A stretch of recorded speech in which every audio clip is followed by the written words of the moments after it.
Muy buenas tardes a todo nuestro querido público. El presente día, Jóvenes Patriotas, tiene el agrado de presentar el conversatorio titulado La leche trans, la crítica bioética y política. Para ello vamos a presentar a nuestros distintos ponentes. Tenemos por un lado a Joaquín Jara, estudiante de Ciencia Política, a Miguel Mendoza, estudiante de Enfermería, y a Marco Chávez, estudiante de Ingeniería en Biotecnología. Ahora bien, vamos a dar un primer espacio para que se puedan desarrollar algunas ideas iniciales por parte de todos los ponentes. Así que, bajo ese orden, vamos a comenzar con Joaquín.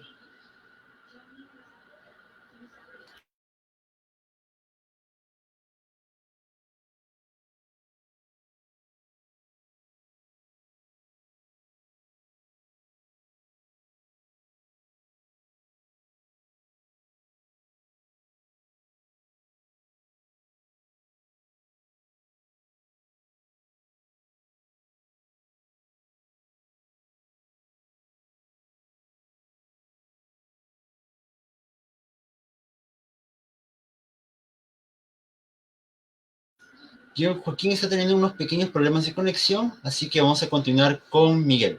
Miguel, honranos, por favor. Ok, bien, buenos días a todos. Bueno, en primer lugar agradecer a Juventud Patriota, Jóvenes Patriotas por este tipo de eventos, porque siempre es bueno conversar de forma integral, ¿no? Desde diferentes perspectivas, de diferentes ciencias, desde la política, desde el derecho, desde la bioquímica, desde la enfermería, desde la medicina, everywhere. Es importante esta visión porque así podemos abarcar aquellas distinciones que pueden hacer girar el debate de una forma drástica. En este caso, yo empiezo hablando de lo que es, si hablamos de leche trans, tenemos que hablar necesariamente de lo que es leche. La leche se define como aquella sustancia líquida de tonalidad blanquecina que siempre se le ha asociado a las hembras de los mamíferos y que se secreta o se produce para poder alimentar a los descendientes. Y eso es importante porque más adelante vamos a ver que se transgrede, o en este caso se pone en duda ciertos aspectos que hasta ahora teníamos como inamovibles. Entonces, después de leche, tenemos que hablar necesariamente de lactancia materna. Y hablo materna, porque hasta el momento se creía que solo las hembras podían secretar leche. Y la lactancia materna se define como ese proceso en que la madre alimenta al hijo recién nacido a través de sus senos, entendiendo que los senos van a secretar leche después del parto, porque hay todo un proceso hormonal que prepara el cuerpo de la mujer para ello, y que este es el principal alimento que debe consumir el bebé durante los 6 primeros meses y si no, durante los 2 primeros años. De ahí nace el concepto de lactancia materna exclusiva, que inclusive la OMS defiende, que es la alimentación del bebé por el pecho materno durante los 6 primeros meses de vida. Entonces, ¿pero por qué es importante? Se hace tanto énfasis en que el bebé pueda, ¿no? Estar con su mamá, pueda tomar leche y no otra cosa. Porque se sabe que hay beneficios más allá de la alimentación, como que además de de fortalecer ese apego entre madre e hijo, la diada madre e hijo, también se ha encontrado que tomar leche exclusivamente previene contra enfermedades cardiovasculares, la hipertensión arterial, sobrepeso, la obesidad, el asma y algunos tipos de cáncer. Entonces, además de que la leche materna también traspasa alguna microbiota y también inmunoglobulinas, o en este caso anticuerpos, para que el bebé pueda defenderse, ya que en sus primeros años de vida no lo produce de una forma adecuada, y para eso está la leche. Por eso que el hecho de que nosotros tengamos que lactar es importante. Si la leche trans no logra ser este sustituto, porque la noticia decía que los médicos afirmaban que la leche trans era tan buena como la leche materna, por tanto se puede concluir que la leche trans, si hubiese algún defecto en estos elementos, en estas características, no podríamos hablar de leche, tampoco de lactancia materna, ni entonces no podría haber, sería un prejuicio que un bebé esté amamantándose de una leche trans, porque no habría una coherencia con la definición de leche ni con la lactancia materna, por todos los beneficios que ya he mencionado. Gracias. Correcto, ahora sí vamos a darle el pase a Joaquín, que ha tenido unos pequeños inconvenientes de conexión. Joaquín.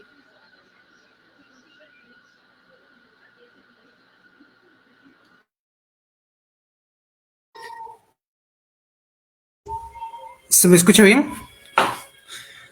Correcto. Ok. Bueno, básicamente yo soy de ciencias políticas, recién voy a cursar la carrera y soy cachimbo, básicamente. Pero aparte de los temas, yo sé los problemas actuales y hay muchas consecuencias por el hecho de que me metí a la carrera. Y en este caso no tiene ningún sentido para satisfacer el deseo de una persona experimentar con personas menores, porque no sabemos las consecuencias que pueden llegar a tener a largo plazo. Y aparte, no sé si está bien que usemos los recursos que son escasos actualmente, porque sí, la OCDE informó de que hay muchos medicamentos que de por sí ya están siendo escasos en el mundo. Ya se está viendo en Estados Unidos de que muchos hospitales se están quedando sin recursos. En Perú, poco a poco va a estar llegando esta crisis. También ya llegó a Europa. Entonces, también desde un lado puramente ¿cómo decirlo?, utilitarista, tampoco no conviene. O sea, ¿cuál es la necesidad de crear estos suplementos o de crear esas formas si en verdad no van a aportar nada? Y de hecho, estaríamos usando vidas humanas para experimentar. Y eso a la larga de la historia también nos ha demostrado que está mal. Ya podemos ver eso en casos en Japón, etcétera, y también inclusive en la Edad Media. Y de hecho, cada vez que se ha logrado, ha traído graves consecuencias a los infantes. ¿Por qué? Porque no sabemos qué causas tienen.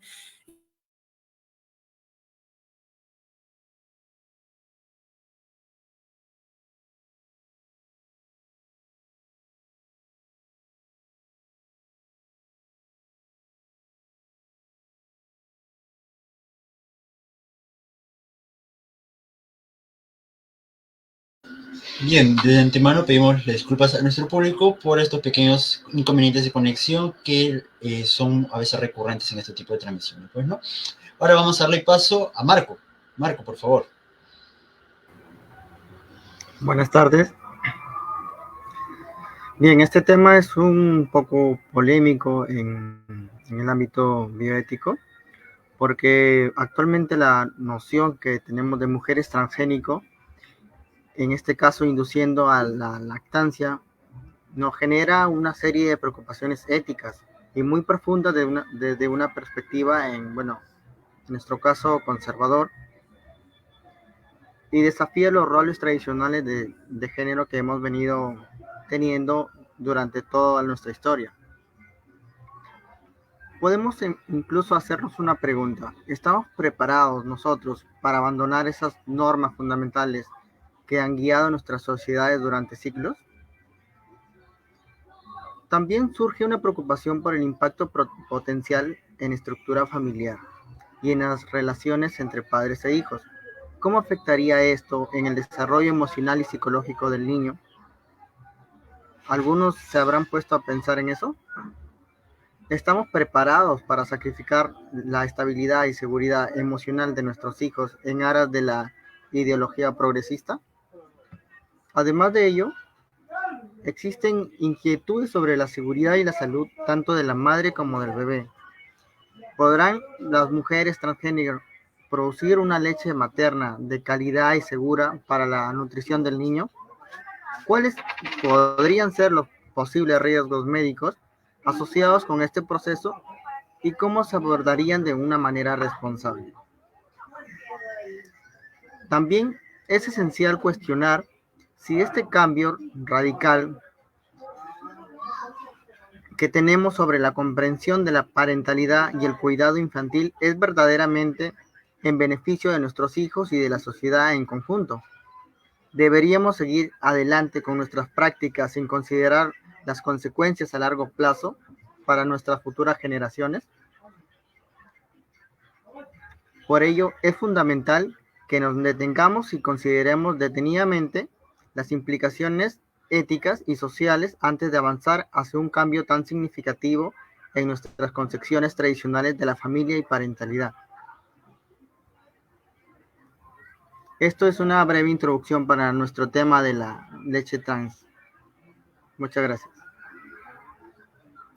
Ok, correcto. Y para finalizar este bloque, yo daré una pequeña introducción de la misma manera, pero haciendo un contexto más general.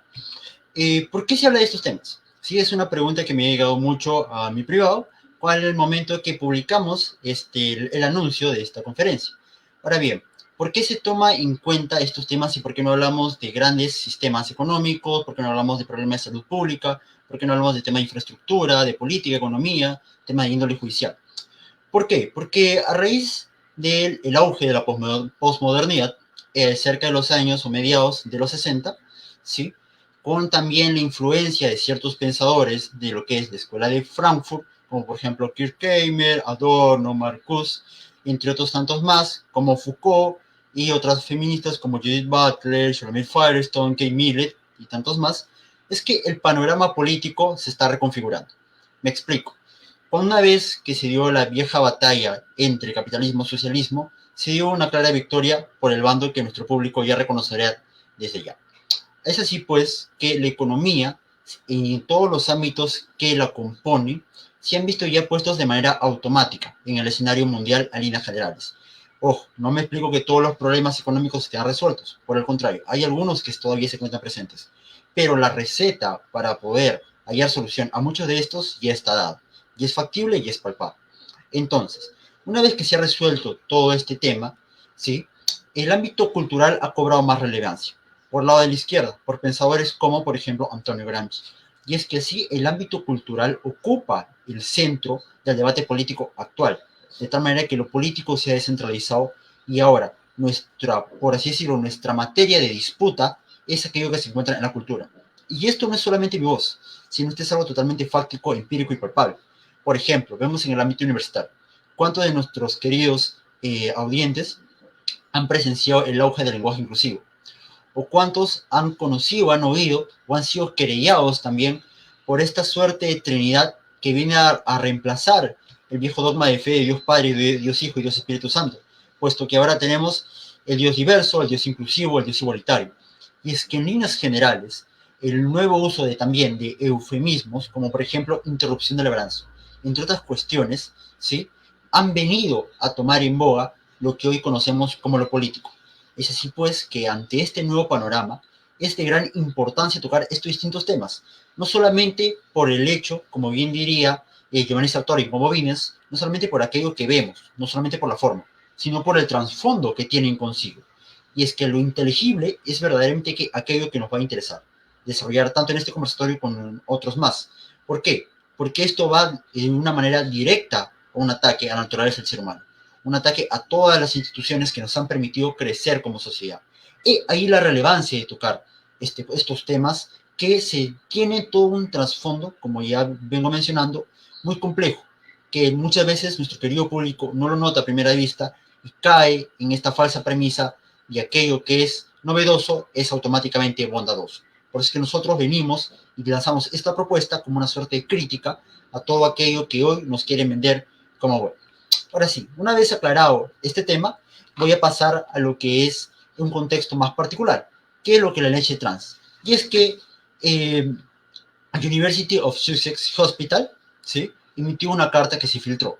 Y esta carta afirma, como bien ha mencionado algunos de mis queridos compañeros, afirma que la leche trans tiene grandes beneficios, que incluso que es equiparable a la leche materna. Ahora, ante esto han surgido distintas críticas de distintos autores que vamos a ver a lo largo del transcurso de este conversatorio. Ahora sí, vamos a dar pase a lo que es una conversación entre todos los miembros, ¿ya? Y voy a introducir la siguiente pregunta. ¿Qué riesgos tienen estas prácticas? Y sin caer en el tan afamado tibieza, la tan afamada tibieza, vamos a decir claramente por qué éticamente estas prácticas son erradas y son lesivas para toda la humanidad. Ahora sí, vamos a dar pase a Joaquín, a ver, respetando el orden, si nos pudiera responder esta pregunta y desarrollar sus respectivas ideas. Ok, ¿se escucha bien? Perfecto. Ok, ok.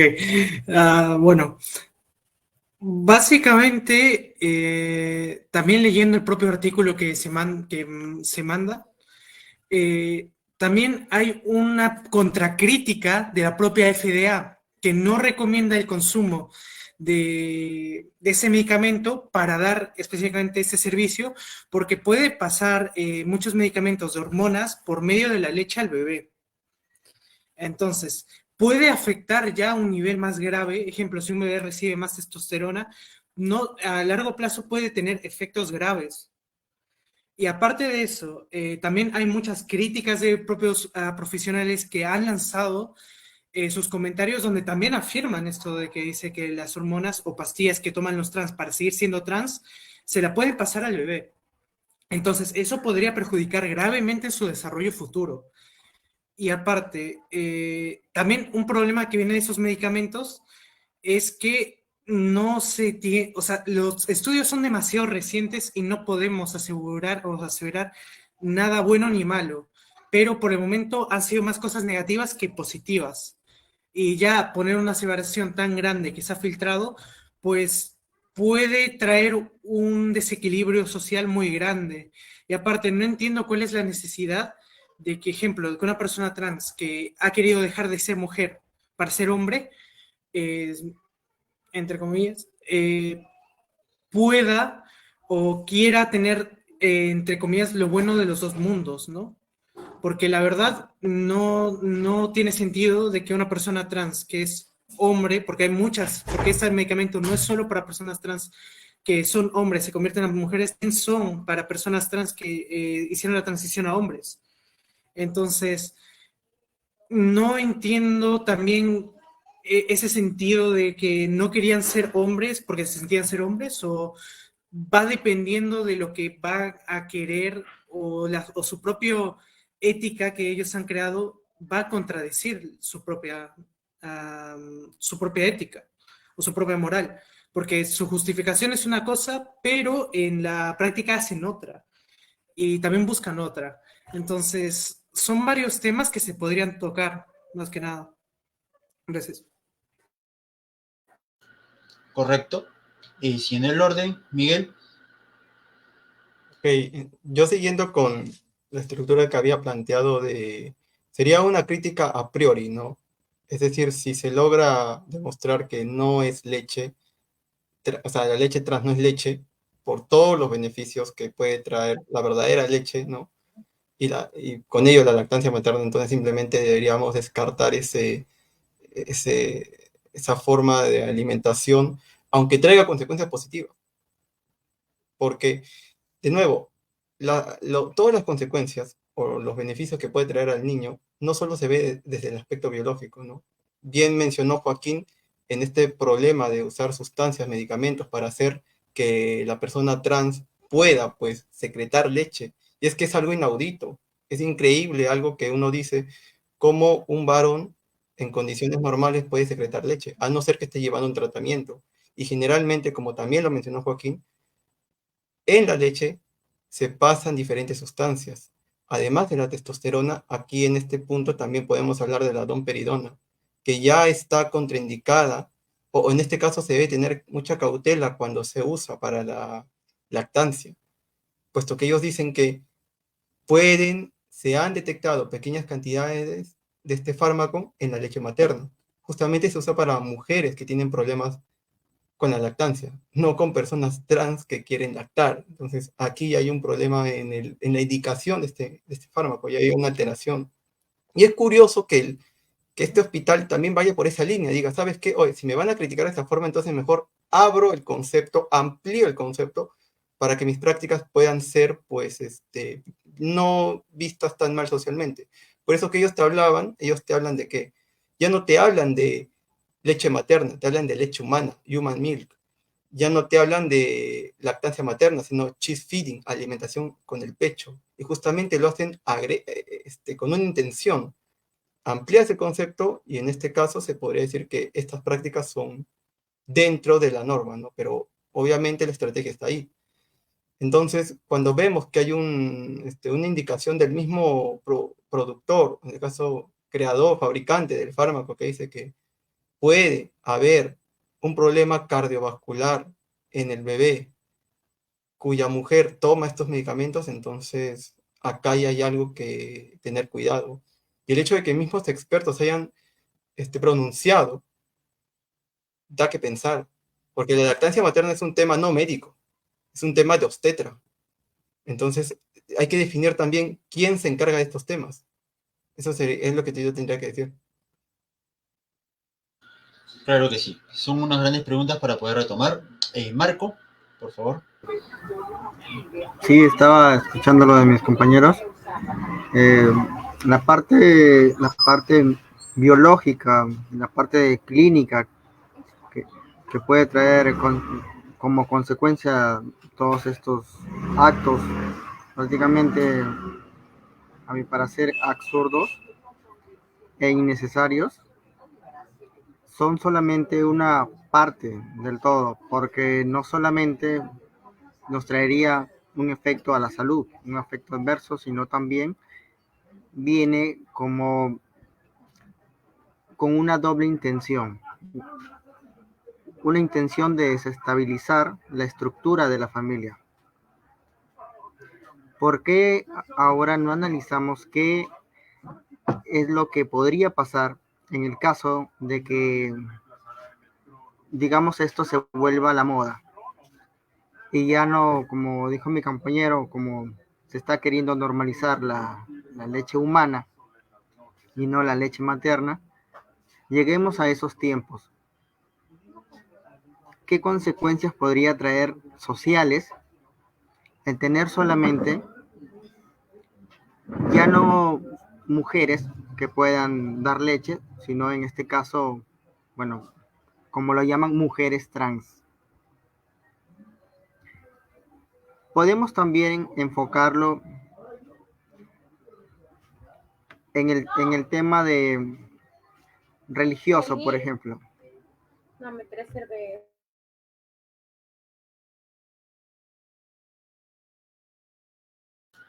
Correcto. Entonces, para complementar, haré mi participación y retomaré el punto que bien menciona Miguel, el uso de lo que es la domperidona.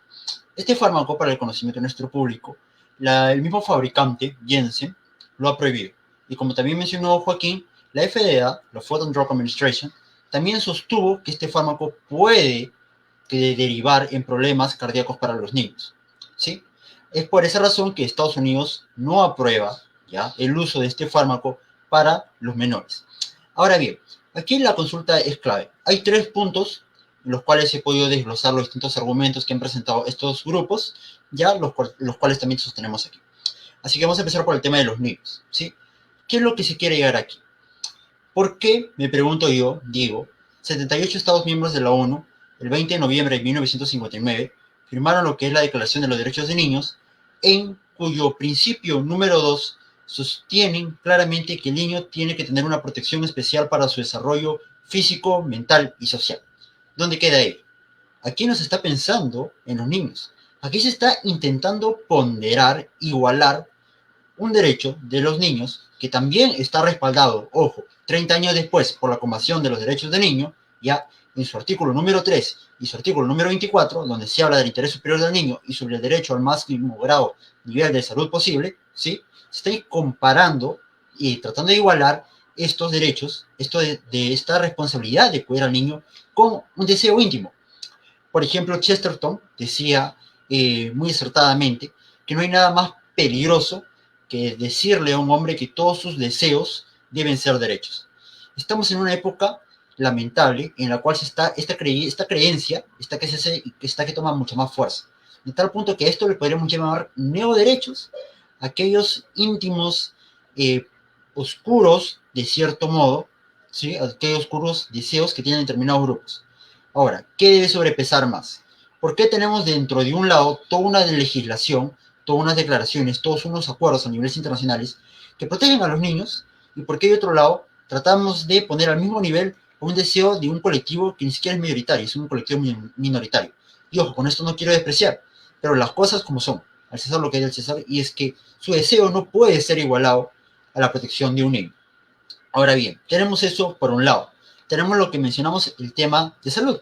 Y es que cómo es posible que actualmente no se piense en la salud del niño, sino simplemente se piense en complacer alguna petición, ¿sí? Utilizar la ciencia, volver al hombre un instrumento de la misma para cumplir un determinado capricho. Esto es totalmente errado, ¿sí? Ahora, más allá de ello, tenemos, como bien mencioné, algunas críticas. Por ejemplo, Jane Orien, lo que es directora ejecutiva de la Asociación Estadounidense de Médicos y Cirujanos, sostiene que hay un grave problema aquí. Y es que este estudio, ¿sí? Esta publicación que se ha realizado, ya solamente fue durante un periodo de investigación a lo largo de 5 meses. No se ha tomado en cuenta todo el periodo posterior, todos los efectos a largo plazo que pueden traer en el niño.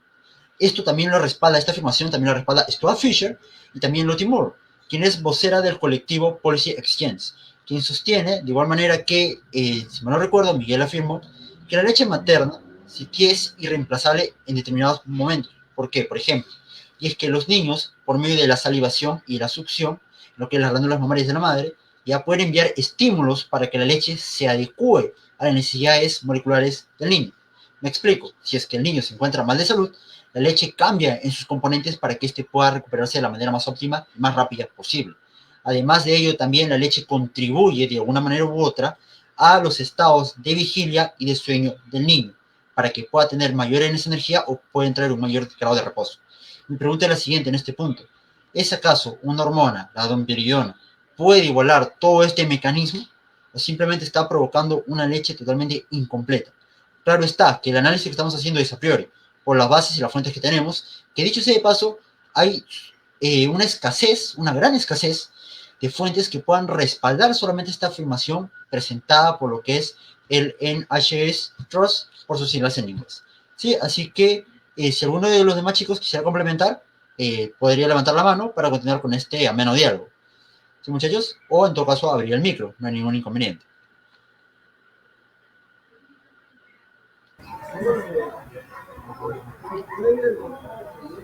Oh, sí, claro, Julio, es que ahora, bueno, hasta el momento los estudios no son concluyentes, hay muy pocos, son muy nuevos, incluso las hormonas que se están utilizando eh, son, están siendo solamente muestreadas en muy pocas personas, como para dar una conclusión, digamos, más fija, más estable.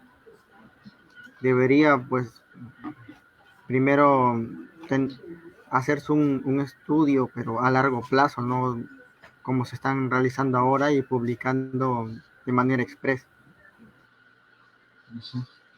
Claro que sí, y es que la falta de evidencias impide justamente poder respaldar o incluso apoyar todo este tipo de medidas, pues, ¿no? Miguel, veo que levantaste la mano.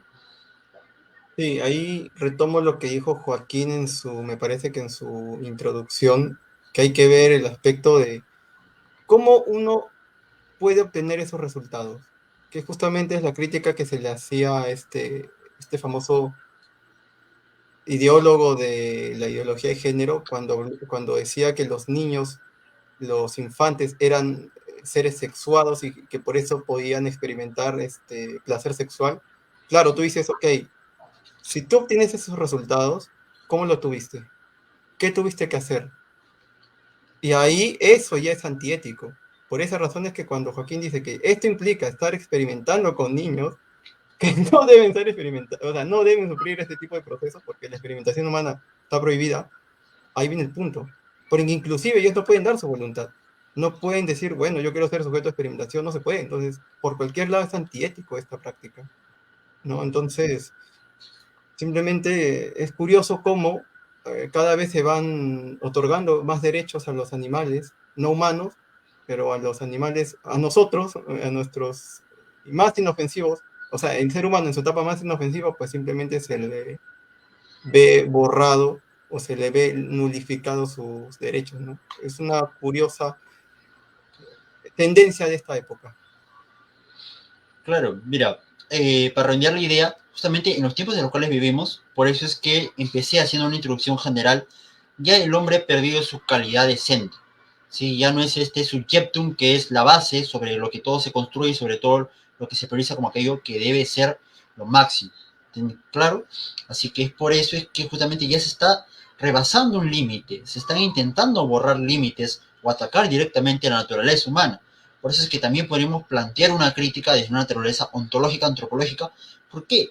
Porque se están desdibujando los límites que existen entre hombres y mujeres, ¿sí? Que no son solamente, como bien llaman nuestros queridos amigos, entre comillas, del bando progresista, estos no son constructos sociales o no son roles de género que se puedan tomar así por así, sino por el contrario, tienen una base muy profunda, biológica, genética, psicológica, ya incluso hasta podríamos llamarle social, pero no como, insisto, no como los roles sociales, ¿sí? Joaquín.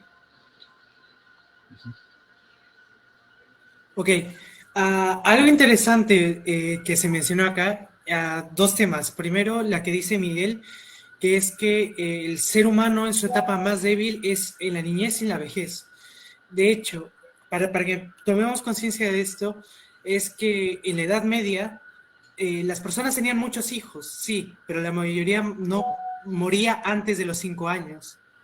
¿Por qué? Porque eran muy débiles. O sea, ya solo con caerse en esas épocas y fracturarse algo, ya era casi una sentencia de muerte, y mayormente eso pasaba hasta los 5 años.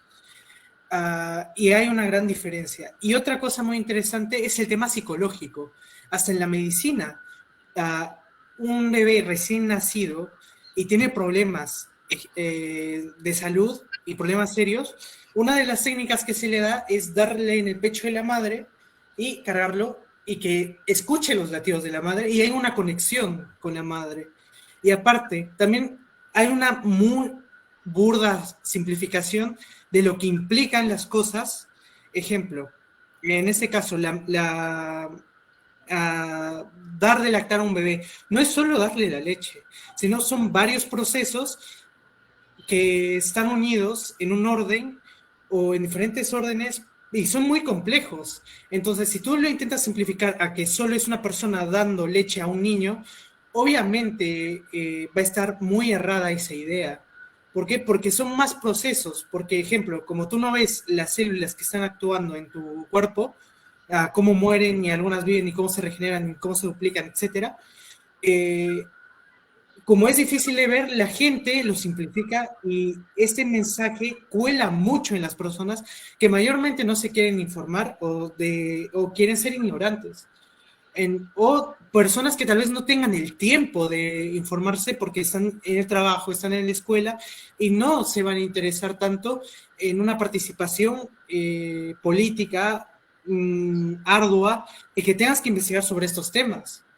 Entonces, al menos veo de que se aprovechan de este factor para mentir a la población descaradamente. Simplificando, ejemplo, decir en diferentes páginas, mayormente en inglés, porque aún no llega tanto en español, diciendo de que es lo mismo, es igual, o que, o que directamente no hay que es inocuo para el bebé.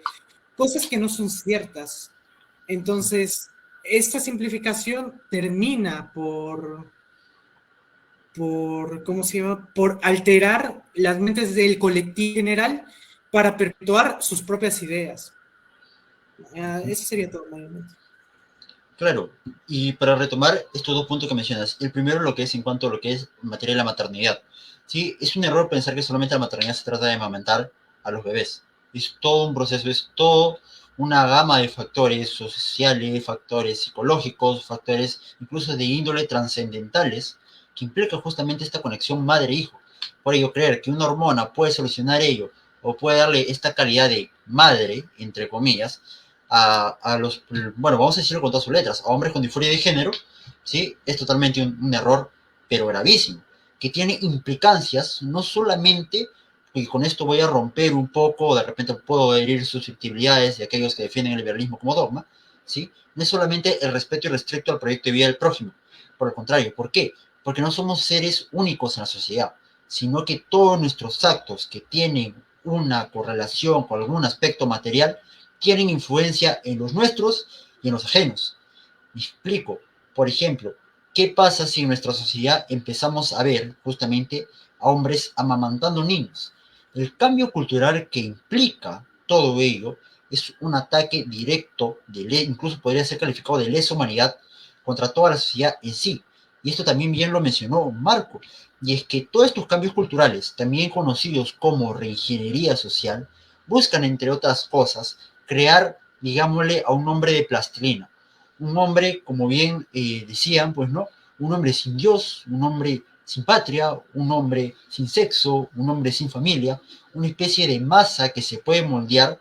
¿Y quién la va a moldear? No va a ser ni siquiera ascribiéndonos a una creencia religiosa, no, sino va a ser simplemente un burócrata o un político que tiene el poder hegemónico, que tiene el poder del Estado, para ser más concisos, y que pueda utilizar con fines totalmente arbitrarios aquello que se quiera lograr. Y es que aquí también, para conectar con el tema político, me explico, hay una falsa creencia de que todo el tema de la hormonización, todo el tema de las cirugías de reafirmación de género, como se quieren vender, como el tema incluso conectamos un poquito con el tema del aborto, ¿sí? Todas estas cuestiones son gratuitas, libres, no tienen nada que ver a la población ni nada. Esto es totalmente falso. Y ya lo digo, ¿por qué? Porque pongamos el ejemplo del Estado peruano. El Estado peruano, ya dentro de las ganancias que recibe, el 75% viene de nuestros impuestos, ¿sí? Ya, toda la presión que tiene justamente la carga impositiva es altísima. Y esto no lo digo yo, esto lo dice el economista Elmer Cuba Agustins, ¿ya? Entonces, partiendo de esa premisa, cuando te dicen que algo es gratuito, libre, seguro o con todos los eufemismos que lo quieren decir, en realidad están utilizando nuestros impuestos para financiar ese tipo de prácticas. Ahora, yo le pregunto a nuestro querido público, ¿ustedes están de acuerdo en que utilicen nuestros impuestos para pagarle las hormonas a determinado grupo para que amamanten o cumplan sus deseos, ya sus más oscuros deseos, ya en detrimento incluso del derecho y el interés superior del niño? Esta pregunta nuestro público, que es muy consciente, estoy seguro que la tiene clarísima la respuesta y que obviamente va a rechazar. Y es más, si estas prácticas llegan aquí al Perú, por ejemplo, tocando otra vez el tema del aborto o tocando el tema de la cirugía de reafirmación de género, el Perú tiene graves carencias en otras materias, ¿sí? Y utilizar nuestro dinero para esto, para su financiación, es justamente un despropósito tremendo. Es un despropósito que se tiene que negar con cabalidad. Ya, esto lo estoy tomando de un punto, podríamos decirlo, utilitario, un punto economicista, sí, pero como ya expliqué con anterioridad, también tiene un trasfondo social, un trasfondo cultural, que es un ataque directo a la naturaleza del ser humano. Así, si alguien más quiere complementar las ideas, gustoso.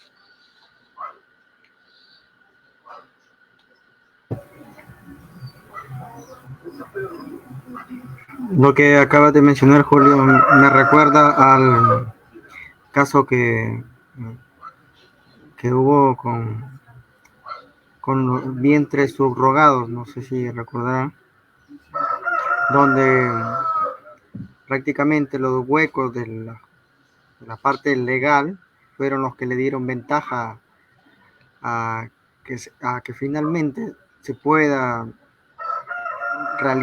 realizar lo que era pues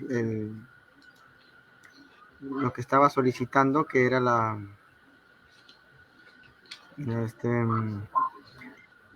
la, la inscripción de sus hijos en la RENIEC.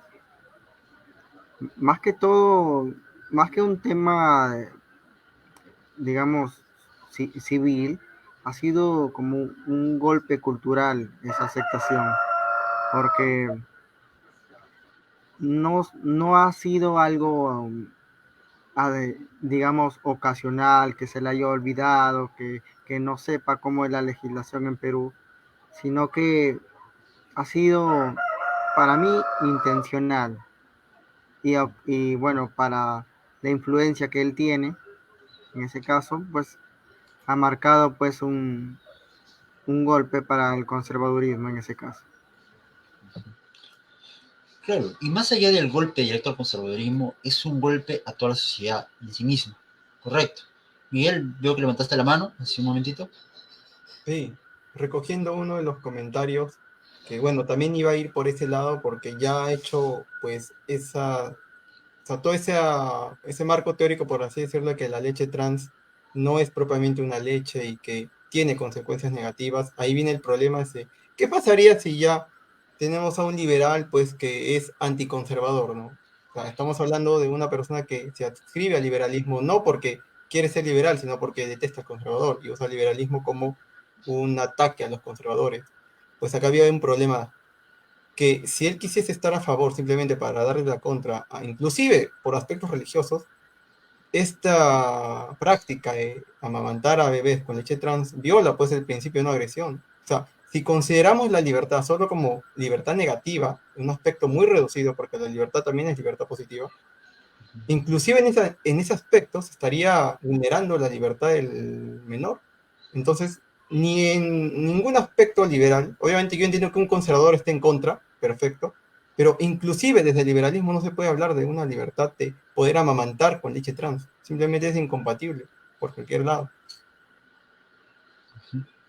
Claro, y es que justamente me remito a lo que dije hace unos momentos, ya se está olvidando del lado el segundo miembro afectado, que dicho sea de paso, como bien recalco, existe toda una legislación que lo protege, que es el niño, es el bebé.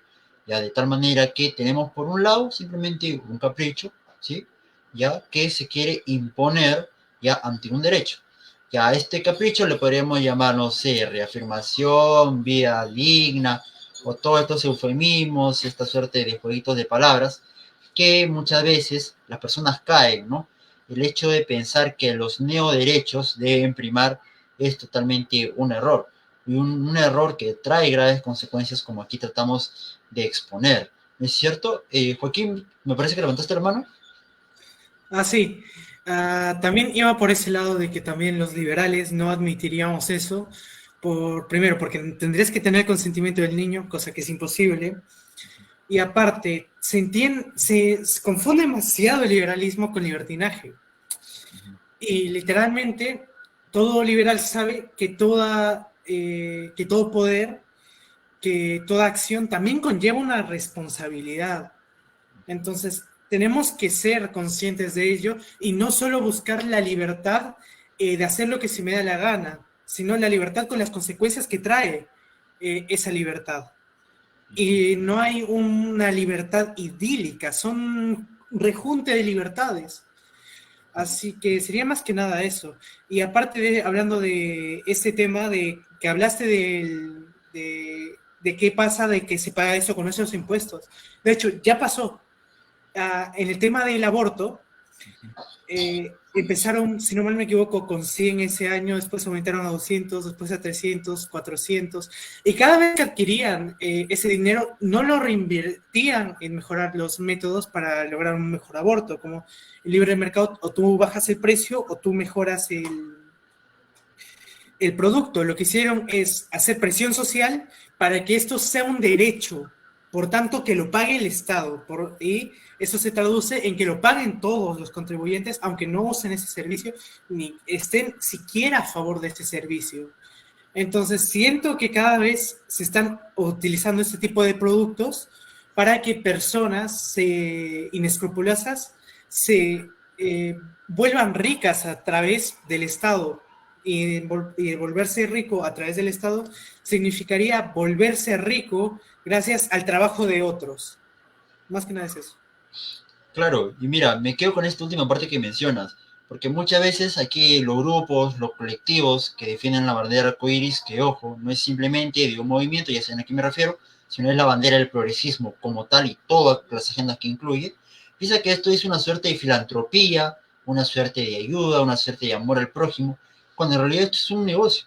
Las grandes cantidades de dinero que se mueven por el tema, tocando lo que mencionó, el tema del aborto, el tema de también este tema de las hormonas, y entre otros tantos más, es sumamente incuantificable. Y es que, por ejemplo, ¿no? Tenemos casos como en España, tenemos casos como en Argentina, en Estados Unidos, en Canadá, donde efectivamente se utiliza el dinero público de todos ya para financiar estos suerte de neoderechos, ya que algunas minorías pues lo piden, ¿no? Sin el mayor descaro.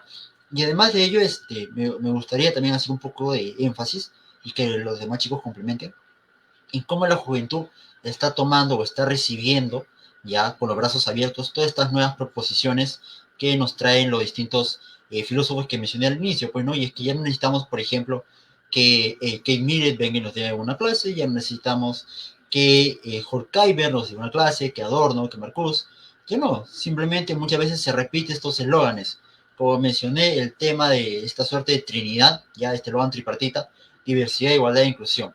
¿Por qué la juventud hoy en día recibe tan ciegamente y no cuestiona, no critica, o solamente ve la punta del iceberg en lo que implican estos temas.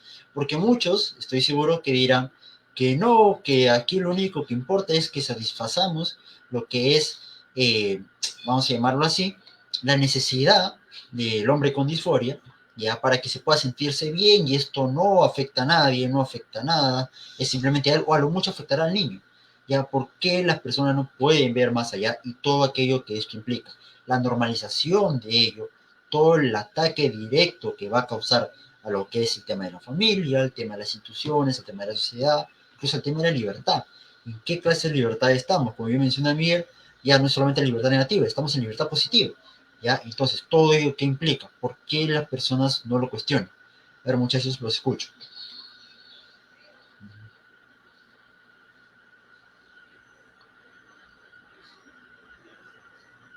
Joaquín. A ver, por varias cosas. Y una, aunque a muchos también no les guste, y es una realidad, y es que se han destruido instituciones donde se incentiva el espíritu crítico y también se quieren eliminar las restantes. Ejemplo, en el colegio hay pocos cursos que hablan ya desde un tema humano y se desprestigia completamente las humanidades. Y mayormente estas son perturbadas gracias a su falta de apoyo. ¿Por qué? Porque tienen que adquirir apoyo de algún lado. Y si está desprestigiada por la sociedad colectiva, pues van a intentar adaptarse a esos grupos que son minoritarios. ¿Para qué? Para adquirir adeptos y que no mueran.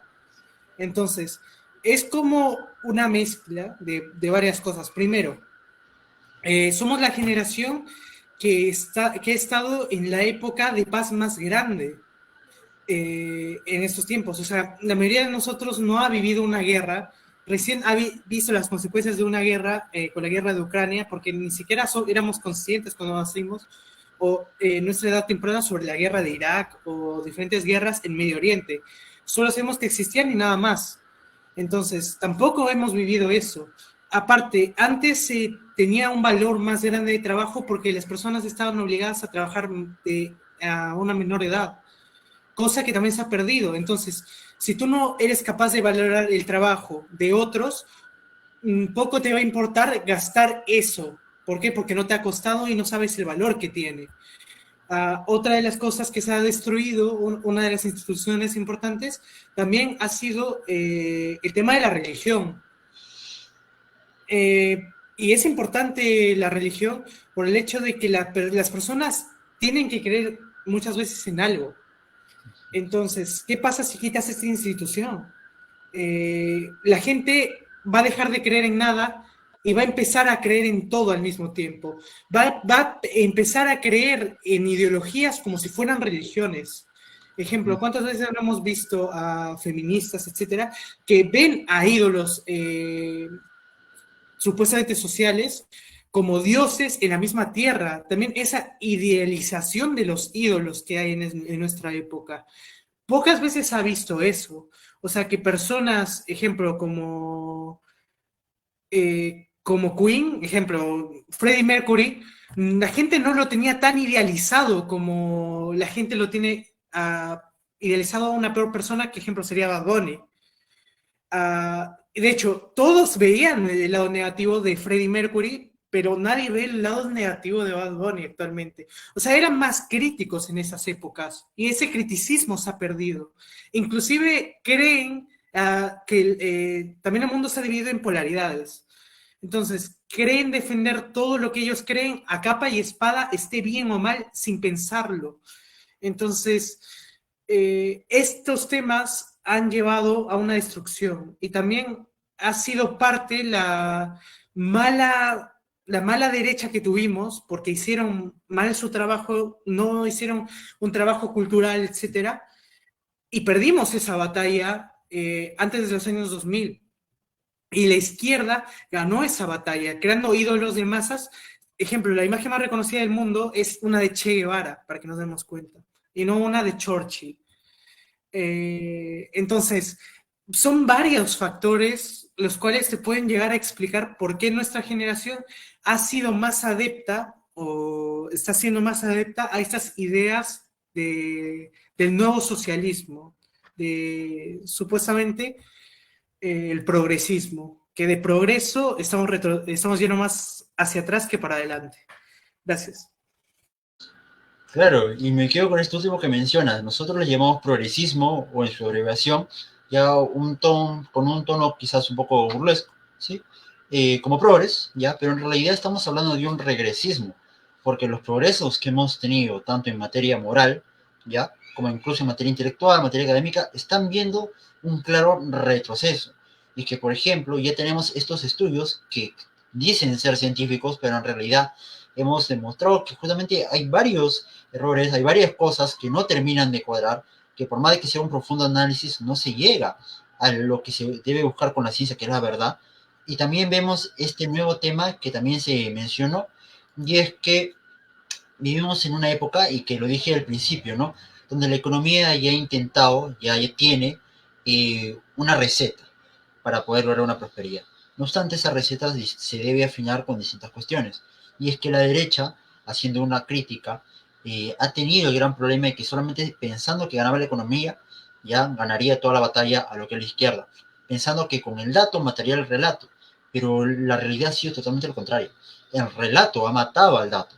Por eso es que tenemos grandes, entre comillas, pensadores, ¿ya? Que vienen y nos cuentan toda una serie de historias para tratar de reformular la historia.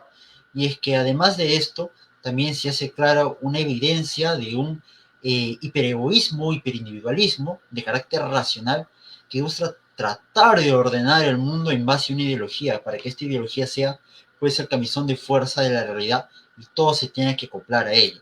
Por eso es que incluso estaríamos hablando de una suerte de religiones civiles. ¿De qué forma? De que ahora ya no podemos cuestionar aquello que estamos haciendo. Y es más, muchos de los que verán ahora este conversatorio nos empezarán a tildar de pues todas las fobias ya que se quieren inventar, ya solamente por el hecho de plantear una crítica. Ya incluso alegarán de que ahora estamos hablando de discurso de odio, ya estamos incitando un crimen de odio, algo que pues no tiene asidero de ningún lado, no tiene ningún fundamento. El ser humano tiene una capacidad crítica que se debe recuperar, que lamentablemente se viene perdiendo, porque los centros que la deben fomentar hoy por hoy no están teniendo esa labor o no la están empleando de la mejor manera posible. Es momento de poder retomar todo esto para no solamente abordar temas como el que hemos presentado hoy día, como el tema de la leche trans, sino abordar otros temas que tienen también un trasfondo que atacan directamente a todo aquello que nos ha permitido estar hoy aquí parados. Miguel, si tuvieras algo que agregar. Yo diría que el punto, desde que, o sea, la izquierda siempre, de alguna u otra forma, ha sido propositiva. Eso es algo que siempre se le suele criticar a la derecha, o al menos al pensamiento conservador, porque al menos la derecha tiene muchos matices. Puede haber un liberal, puede haber un demócrata cristiano, puede haber un conservador, puede haber un patriota, pero en general el pensamiento conservador siempre está caracterizado por ser poco propositivo. Yo siempre trato de imaginar al conservadurismo como un escudo que sirve para defender, sirve para mantener aquellas tradiciones que nos hacen humanos, que nos hacen ser persona, pero no sirve para atacar. Cuando se ha visto proposiciones, o sea, inclusive ante la violencia de la mujer, nosotros sabemos que las primeras marchas, o sea, si bien es cierto que podemos hablar de un aspecto feminista de la religión cuando se habla de la Virgen María o la importancia que se le da a la mujer en aquellos tiempos, pues sí, pero inclusive ante todos los problemas sociales, ¿quién ha tomado la batuta? ¿Quién ha estado ahí? Proponiendo tal vez locuras, pero proponiendo algo. Eso es algo que la derecha siempre ha arrastrado y por eso que históricamente ha fracasado. Desde que nos situamos en lo que Gustavo Bueno diría, la verdadera derecha, que era esta unión entre el trono y el altar, muchas cosas han cambiado. Entonces, eso nos hace repensar y decir, bueno, es hora de proponer cosas desde un marco tal vez cristiano, católico, esencialista, aristotélico, no sé, pero proponer algo. Ya no estar con el lenguaje antiprogresista, antifeminista, anti-LGTB, el anti te hace caer en una postura del no ser, no eres nada, políticamente hablando, porque solo razonas en base al otro, y es el otro quien toma las riendas. Entonces, yo creo que el joven que tiene ese ímpetu de revolucionario, o mejor dicho, ese ímpetu de querer algo nuevo, no ve en la derecha, pues, algo que le parezca, pues, coherente con lo que es, ¿no? Entonces, nosotros no somos revolucionarios, pero sí podemos ser propositivos. Podemos proponer todo eso que el progresismo ofrece a la juventud, pero desde nuestra óptica, conociendo los errores de los progresistas y no volviéndolos a cometer, ¿no? Yo diría que ese es mi aporte. Claro, claro que sí, ¿no? Claro que sí. Ahora bien, ya para ir cerrando, vamos a dar paso a unas breves palabras finales de cada uno para que haga un cierre, unas pequeñas conclusiones, si así lo desea. A ver, Joaquín. Básicamente, la mejor forma de que las personas tienen para no caer ante estas ideas que suenan muy bonitas, endulzan muy bien el oído, pero lamentablemente llevándolo a la realidad no van a funcionar nunca, porque son irreales, son muy llevados a nivel de idea, pero nada más. En la práctica muchas veces han fallado, y lo peor es que cuando fallan, no ven el error y lo intentan otra vez. Entonces, más que nada, invitar al público a que piensen por su propia cuenta, sean críticos, y inclusive si son conservadores de cualquier gama, liberales, anárquicos, cualquiera, sean críticos con su propio, inclusive con su propio movimiento. ¿Por qué? Porque así lo van a mejorar a través de la crítica. Más que nada sería eso. Ok, Miguel, unas palabras finales. Bueno, yo considero que los cuerpos intermedios, los diferentes cuerpos intermedios, no hay necesidad de recurrir siempre al Estado, ¿no? Una educación lo podemos hacer desde nuestro campo, con nuestra familia, con nuestros familiares. No esperar que el Estado nos eduque, porque el Estado no está para educar a las personas, ¿no? Nosotros podemos hacer mucho, ¿no? Y este tipo de organizaciones, como Jóvenes Patriotas, que se formó voluntariamente, espontáneamente, pues es nuestra de ellos. Esperemos, pues, que este mensaje cale y nosotros como líderes, inclusive Edad Media, ¿no? Diferentes organizaciones, SFL, Frente Crítico Universitario, Edad Media, ¿no?